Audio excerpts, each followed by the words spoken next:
Stoksiel alleen. God se oplossing vir alleenheid. Hebreërs 13 vers 5. Ons wat van Afrika kom, kan dalk die woorde van die lied van David Kramer, Stoksiel alleen op 'n Saterdag aand onthou. Ek vra vir Tilly, maar Tilly sê sy wil nie. Miskien wil haar sussie, maar haar sussie is nie lussie. Toe dink ek aan Fossie, maar Fossie is ook nie lossie. Toe smeek ek vir Hannie, maar Hannie sê sy kan nie. Ek is stoksiel alleen, stoksiel alleen, stoksiel alleen op 'n Saterdag aand. Ek gaan nou Fanie, maar Fanie is nie daar nie. Ek vra toe vir Manie, maar Manie wil nie gaan nie. Ek bel toe vir ou Tuisie, maar Tuisie het 'n meisie. Toe loop ek na Gysie, maar Gysie is nie tuis nie. Ek is stoksiel alleen, stoksiel alleen, stoksiel alleen op 'n Saterdag aand. Om alleen te wees is iets anders as om eensaam te wees of alleen te voel. Die een is donker, swartgallig, geïsoleerd, terwyl ander een positief en lekker is. Jy kan selfs alleen en eensaam voel, selfs al is jy omring deur baie mense. Dalk het jy al so iets beleef. Die volgende lied is vir enigiemand wat tans alleen voel. As experts gebeur dit dikwels dat ons baie alleen kan voel, ver van ons land en mense en geliefdes. Is jy maar gedoem daartoe, of is daar 'n oplossing? Deur die eeue is allerhande strawwe uitgedink vir die mens wat hom in sy spore kan ruk, of van gedagte kan laat verander. Een van die mees effektiefste is afsondering, alleenheid, solitary confinement. En dis nou waar iemand in 'n sel opgesluit word met geen kontak met ander mense nie. Om alleen te wees met jou gedagtes en jouself is dalk lekker vir 'n ruk, maar ons is almal maar tropdiere. As jy te lank alleen is, kan dit vir jou van jou trollie afstoot en jou die kluts laat kwytraak. Die mens hunker na kontak met ander mense. Die United Nations het 'n reël aanvaar genoem die Mandela Rule, wat die aanhouding van gevangenes en afsondering verbied vir langer as 15 dae. En natuurlik onderskryf nie alle lande daai reël nie, en is dit nie ongewoon om te hoor van mense wat tot 6 maande in afsondering aangehou is nie. Christopher Thomas Knight, gebore in 1965, was glo ou wat 'n kluisenaarsbestaan gevoer het in die North Pond gebied naby die mere van Maine in Amerika vir 27 jaar. Hy het sonder petrol gaan staan in die verlatenheid en het toe maar besluit om daar te bly. Toe uiteindelik ontdek word, was dit 'n leeftyd later en het die jare van afsondering sy merk op hom gelaat. Albert Woodfox is in eensame afsondering aangehou in Louisiana sedert 1972 vir 'n misdaad wat hy nie gepleeg het nie. Hy is uiteindelik vrygelaat op 19 Februarie 2016 na 45 jaar in die tronk. 43 jaar daarvan was in eensame afsondering, wat hy geen kontak met ander mense gehad het nie. In Japan is daar 'n konsep genoem hikikomori, wat die totale onttrekking van die samelewing beskryf, waar mense ekstreme isolasie verkies. Die meeste mense in Japan beleef akute alleenheid, selfs al is hulle omring deur baie ander mense. Hiro Onoda was 'n luitenant in die Japaneese weermag tydens die Tweede Wêreldoorlog. Hy was gestasioneer op Lubang-eiland in die Filippyne, waar hy onder die indruk was dat die Tweede Wêreldoorlog nog nie verby was nie. Vir 29 jaar het hy in 'n grot gebly en 'n guerrilla-oorlog voortgesit. Hy het oorleef op vrugte, diere en gesteelde rys. 'n Ontdekkingsreisiger het op hom afgekom in 1974, wat hom vertel het dat die oorlog is al lankal verby, maar hy het geweier om dit te glo totdat sy bevelvoerder self vir hom die opdrag sou gee om op te hou veg. Majoor Yoshi Taniguchi is spesiaal oorgevlieg soontoe om vir hom die opdrag te gaan gee, waarna Hiro oorgegee het en sy weerstand stopgesit het. Op 11 Maart 1974 het hy sy swaard oorhandig aan die Filipynse president Ferdinand Marcos tydens 'n seremonie wat sy stryd beëindig het. Die meeste van ons doen nie goed met alleen wees nie, ons het mekaar nodig. Die Zulus het 'n spreekwoord wat dit mooi opsom. Umuntu gumuntu ngabantu. 'n Mens is 'n mens deur ander mense. Die gemeenskap van mense is die boublokke van 'n samelewing. Ons mense het mekaar nodig om waarlik mens te kan wees. Ons almal is bekend met dinge en bekommernisse wat ons soms alleen wakker hou in die nag. Slapeloosheid is gewoonlik nie 'n span sport nie. Ons ken daai rondom talie draai op die bed, eers die kant toe en dan daai kant toe. Dis asof ons gedagtes net nie tot ruste wil kom nie en gedurig mik om goeters te probeer oplos wat iewers prut op die agtergrond. Ons dink aan dinge soos, wat gaan die dag van môre vir my bring? Sal my gesondheid hou? Of sal ek skielik sterf van hartaanval? Sal iemand wat ek ken volgende sterf van een of ander virus? Sal ek wegteer in 'n ouete huis eendag of sal ek my laaste dae in 'n hospitaal sluit? Wat sal vir my kinders word? Sê nou maar iets vreesliks gebeur met hulle.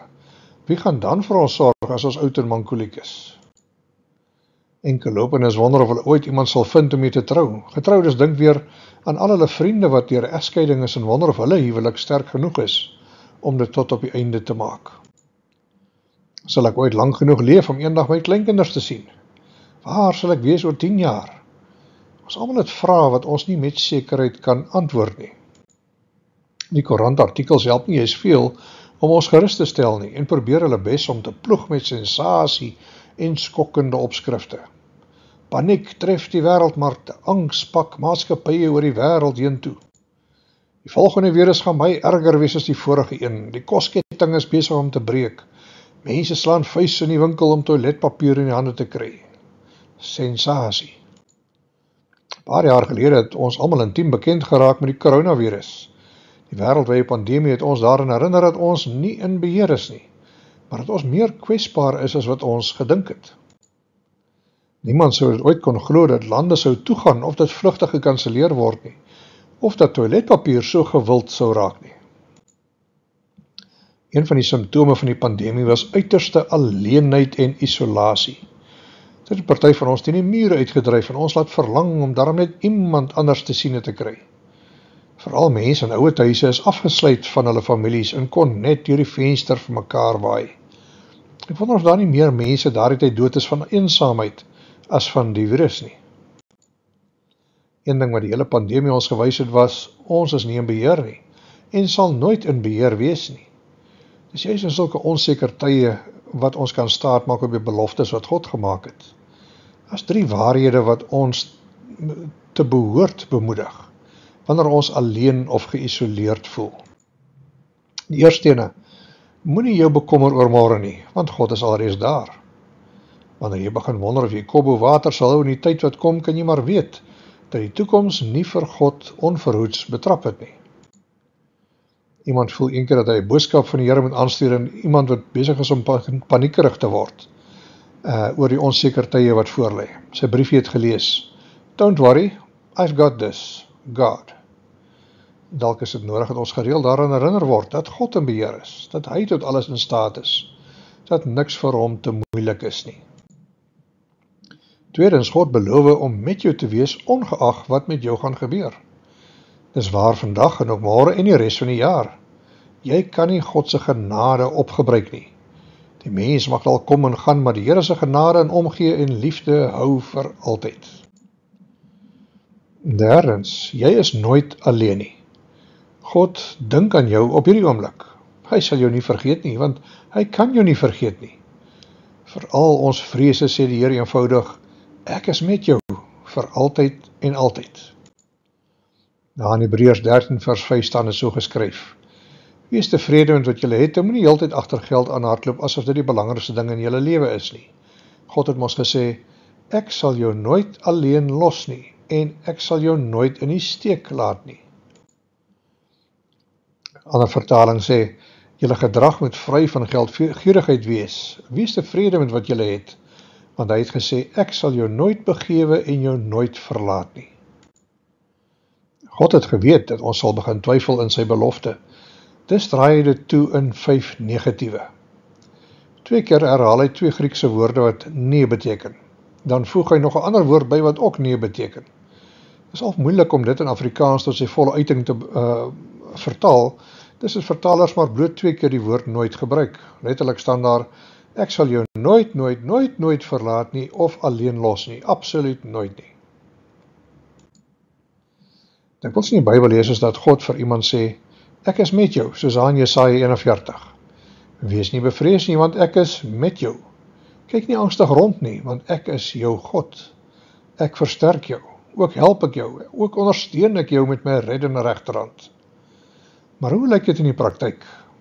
Kom ons kyk na 4 voorbeelde van ouens wat het eerstehands beleef het. Die eerste een was Jakob, die bedrieër. Dinge het spoedig vir hom skeef geloop en nou was hy aan die weg hardloop vir sy probleme. Jy onthou mos hoe hy sy blinde pa Isak om die bos probeer lei het met 'n lekker stuk vleis en gemaak het of hy Esau was deur harige stukke vel om sy arms en nek te draai. Hy wou sy pa se seun kry, wat vir die eerstgeborene bedoel was, en het so waar weggekom daarmee.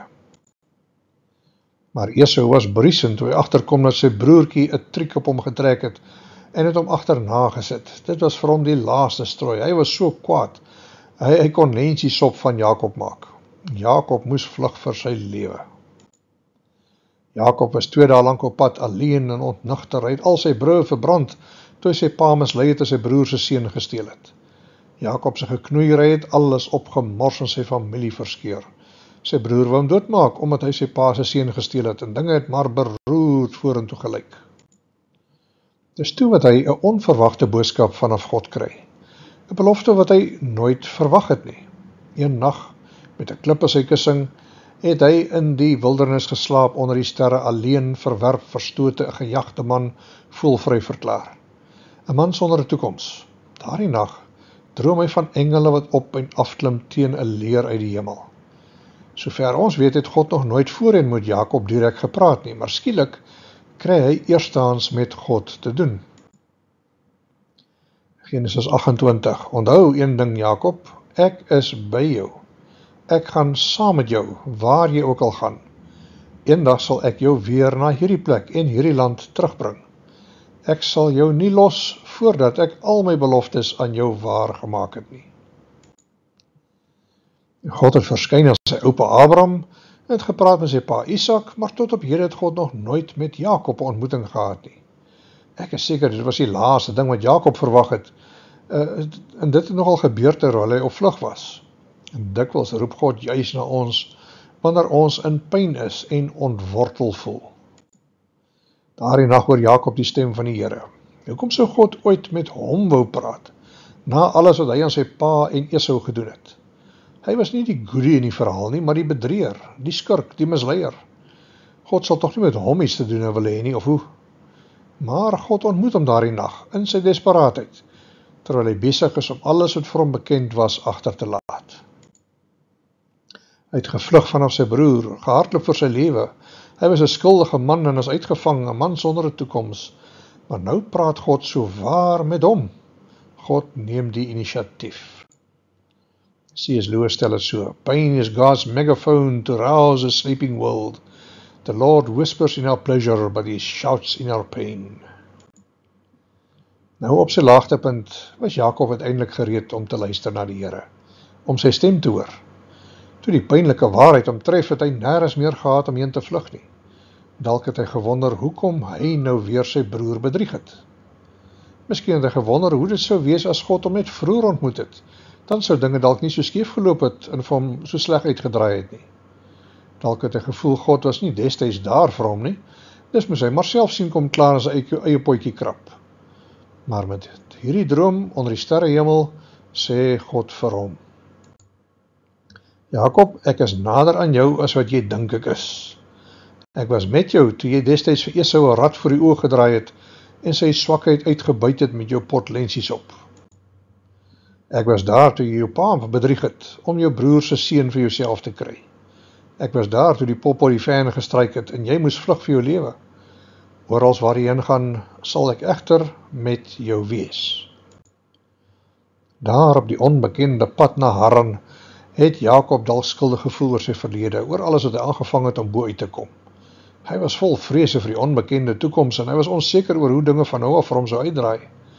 God se antwoord te midde van sy laagtepunt was: ek sal met jou wees. Dit was God se oplossing vir skuld, vrees en angs. Ons almal het nodig om oor en oor te leer dat daar geen plek is waar ons kan heen gaan waar God nie alreeds is nie. Die tweede verhaal wat by mens opkom, het gebeur op die oostelike heuwels van die Jordaanrivier. Moses was 'n ou man gereed om te sterf. Hy het geweet dat die vyande van sy volk kniediep gestaan het in die oorkant en hulle sou inwag wanneer hulle Kanaan betree. Maar te midde van al daardie uitdagings wat vir die volk voorgelê het, gee hy vir hulle 'n ongelooflike belofte in Deuteronomium 31.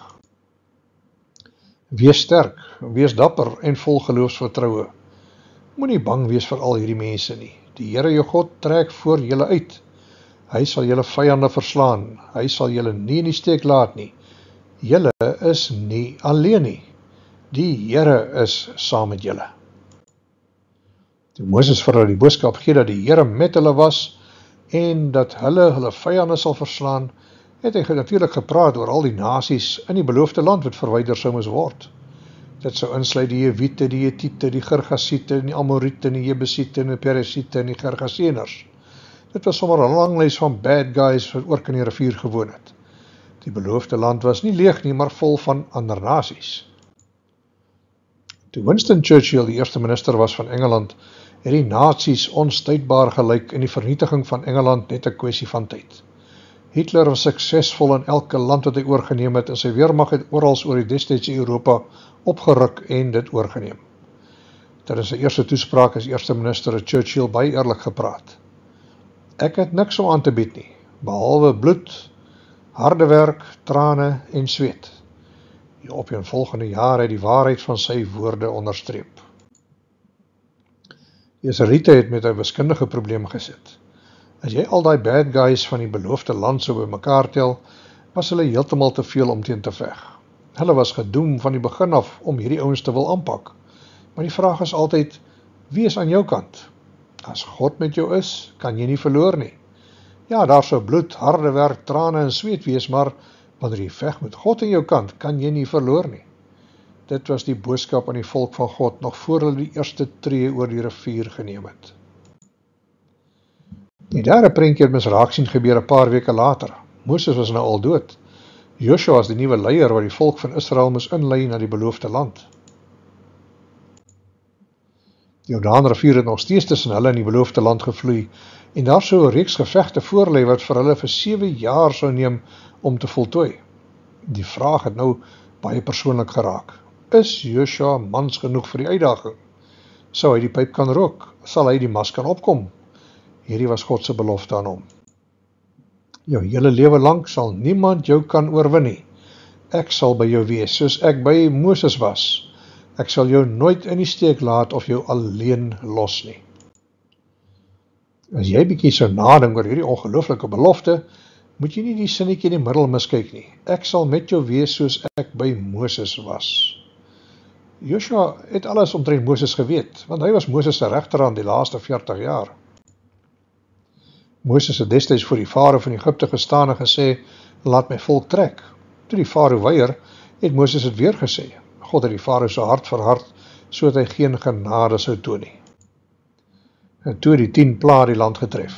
Water het in bloed verander, donkerte het geval, haal en sprinkaan die land verwoes, Sera en Paras en muggies het die Egiptenare getuister, maar steeds het die farao nie kop gegee nie. Uiteindelik met die 10de plaag het die doodsengel oor die land beweeg en elke eersgeborene vernietig, ook die farao se troonopvolger. Slegs hulle wat die bloed van die lam aan hulle deurkosyne gehad het, sy huise is oorgeslaan deur die doodsengel. Eers toe het die farao ingegee dat die volk kon trek. Toe die volk hulle self op die rand van die Rooi See bevind en vasgedruk voel met die water aan die een kant en die woedende farao aan die ander kant, het Moses sy staf uitgesteek. Die waters het oopgekloof sodat die volk op droog grond kon oortrek. Later by die berg Sinaï het Moses opgeklim teen die berg om die Here van aangesig tot aangesig te ontmoet.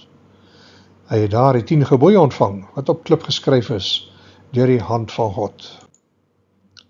Wonder op wonder het gebeur terwyl Moses lewendig was. Vir 40 jaar is hulle skoene nooit deurgetrap nie. Vir 40 jaar het hulle nooit 'n kosprobleem gehad nie, want daar was altyd vars manna elke oggend. Vir 40 jaar het Moses hulle gelei. Hy was 'n formidabele man gewees. Het is geen wonder Joshua het soos 'n liggewig gevoel in vergelyking met hom nie. Hoe sou mense legendes soos hy se skoene kon volstaan? Sou God met Joshua wees, soos wat hy met Moses was? Die antwoord is, ja. Hoekom? Want God het so gesê. Ek sal jou nooit verlaat nie. Wat 'n wonderlike belofte. Dit was nie 'n belofte van 'n maklike, moeitevrye pad nie. Dit was nie 'n belofte van onbeperkte oorwinnings en geen trane nie. As jy die boek Josua sou lees, sou jy afkom op een na die ander geveg en oorlog.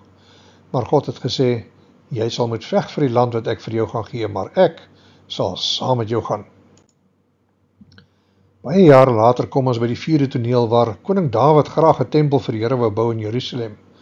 Maar die Here het hom vertel dat dit nie hy sou wees wat die tempel sou bou nie, want hy was 'n man met bloed op sy hande.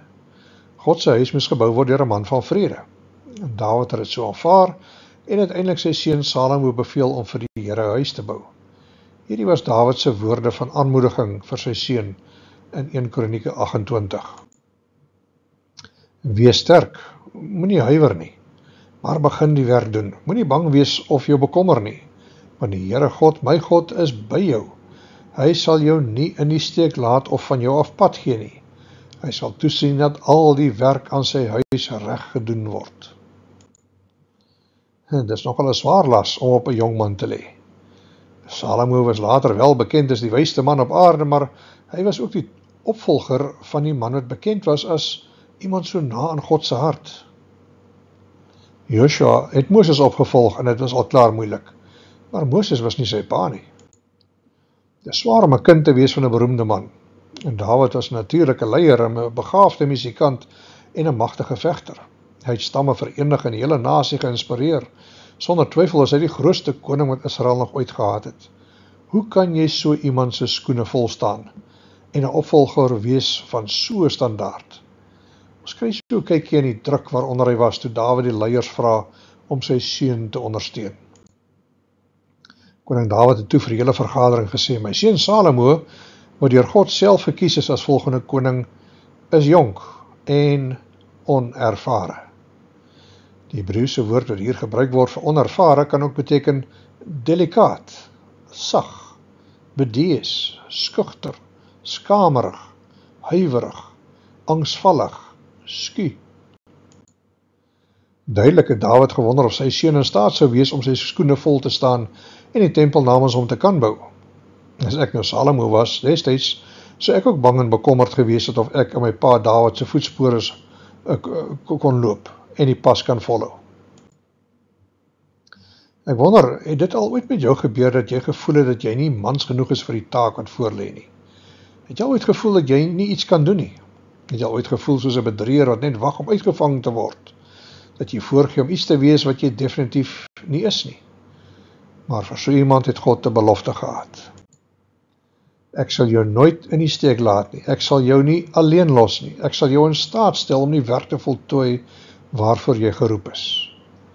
Wat jy ook al van die Here nodig het, hy sal dit voorsien, want hy sal jou nooit alleen los nie. As jy onbevoeg voel vir dit wat voorlê, is dit goed, want dan gaan jy meer staat maak op die Here.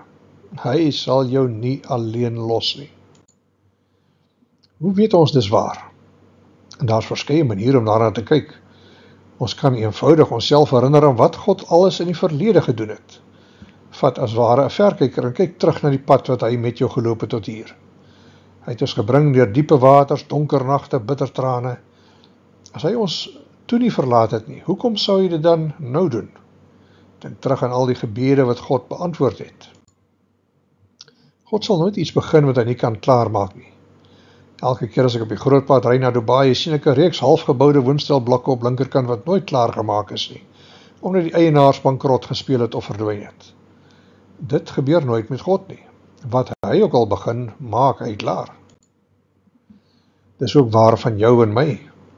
God het ons nie tot hier gebring, net om ons te laat val soos 'n warm patat nie. God se eer is op die spel en alles hang van hom af om die goeie werk wat hy in jou en my begin het, klaar te maak. Hou dus vas in die waarheid. God sal jou nooit alleen los nie. Hy sal jou nooit drop nie. Hebreërs 13 vers 5 bevat 5 negatiewe wat ons redding verseker. Ons het net nou gelees, maar kom ons herinner onsself weer daaraan. Ek sal jou nooit alleen los nie. Ek sal jou nooit in die steek laat nie. Jy sal nooit op jou eie gelos word nie. Jy sal nooit alleen wees nie. Jy sal nooit gedrop word nie. So wat beteken dit vir ons vandag?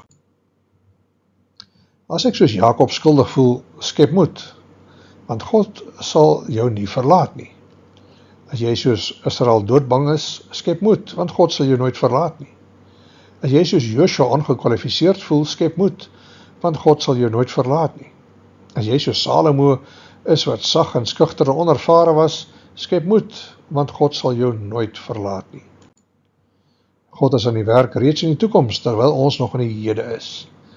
Hy is nie net nou by my nie, maar hy is al klaar daar waar ek nog heen op pad is. Hy is die God wat voor sy volk uitbeweeg. Dit is iets wat mense behoort gerus te stel en opgewonde te laat ontspan. Glo jy dit? As jy bekommerd oor volgende week of die res van die skooljaar, wees gerus, want God is al reeds daar. Wat van die doktersafspraak om die draai? Slaap gerus, want God is al reeds daar. Wat van die taffe besluit wat voorlê? Moenie vrees nie, God is al reeds daar. Het sou gerusstellend gewees het as God saam met jou gewandel het deur die gebeurtenisse van jou lewe. Maar hy doen baie meer as dit. Hy gaan vooruit. Hy maak die pad reg. Organiseer al die details, sodat wanneer jy daar kom, jy vol vertroue kan wees dat God alreeds daar is. Hy is aan die werk in die toekoms, terwyl ons nog in die teenwoordige tyd is. Ons God was met ons gister, hy is met ons vandag en hy sal met ons wees môre en oormôre. Dis wat dit beteken as God sê, ek sal jou nooit verlaat nie. Baie van ons het daardie waarheid nou nodig. Kom ons spring terug na die Jakob storie vir 'n oomblik. Nadat Jakob wakker geword het van sy droom van die engele en die leer aan die hemel en die verlatenheid, het hy die volgende woorde uitgeroep. Jakob het wakker geskrik en verdwaas om rondgekyk. Hy sê toe, die Here is op hierdie plek. Hy bly hier en ek het dit nie eens geweet nie. As jy dink dat God van jou vergeet het, dan het jy dalk vergeet wie God is. Dit is nogal typies van ons mense. Ons dink by tye dat God ons vergeet het, maar dalk is ons die mense wat hom vergeet het en miskyk. Waar is God as ons hom nodig het?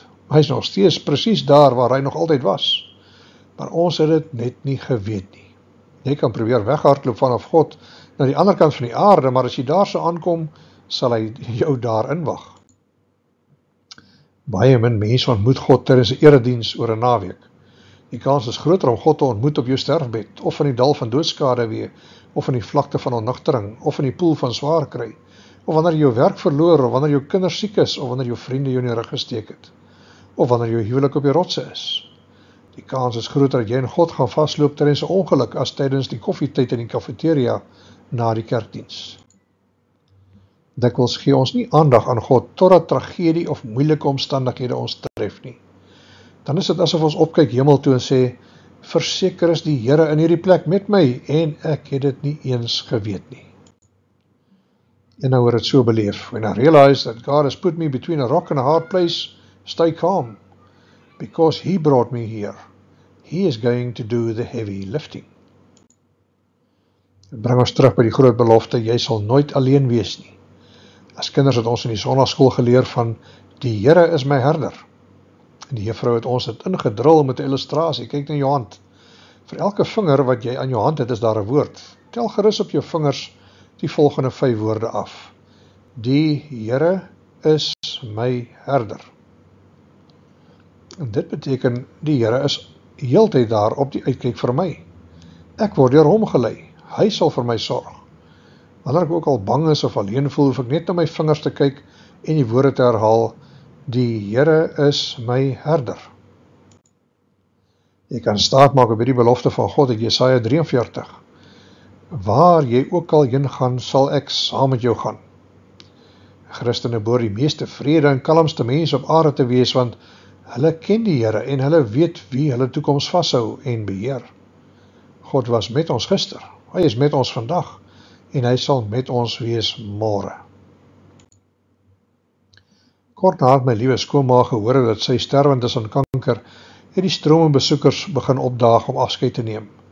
Dis sulke tye dat mens agterkom hoeveel invloed mens gehad het of hoeveel indruk mens op iemand se lewe gelaat het. Verskeie van die besoekers was predikante wat vir haar kom bid het, en vir elkeen het sy gevra, watter vers is die een wat vir jou die meeste beteken as jy die dood in die oë staar? Sonder huiwering het die eerste 3 geantwoord. Psalm 23 vers 4. Al gaan ek deur 'n dal van doodskade weer, Ek sal geen onheil vrees nie, want u stok en u staf die vertroos my. Skoonma het toe vertel, dat daar een vers is wat vir haar selfs nog meer beteken. Die laaste woorde van Jesus toe hy afskeid geneem het van sy disippels. Beide verse onderstreep dieselfde waarheid. En kyk, ek is met julle al die dae tot aan die volëinding van die wêreld. Lig dis maar op jou kop. Hou op om af te staar in die sop waarin jy beland het. Trek jou skouers terug en glimlag weer, want jy is nooit alleen nie. Ek is met jou, sê die Here. Jesaja 41 vers 10 sê, wees nie bevrees nie, want ek is met jou. Kyk nie angstig rond nie, want ek is jou God. Ek versterk jou, ook help ek jou, ook ondersteun ek jou met my reddende regterhand. Dis God se oplossing vir alleenheid. Here, vergewe my vir die baie kere wat ek dit vergeet, wat ek twyfel aan u teenwoordigheid. Dankie dat u heeltyd daar is vir my, ook wanneer ek u die nodigste het. Dankie dat ek nooit alleen is nie, want u is met my. Amen.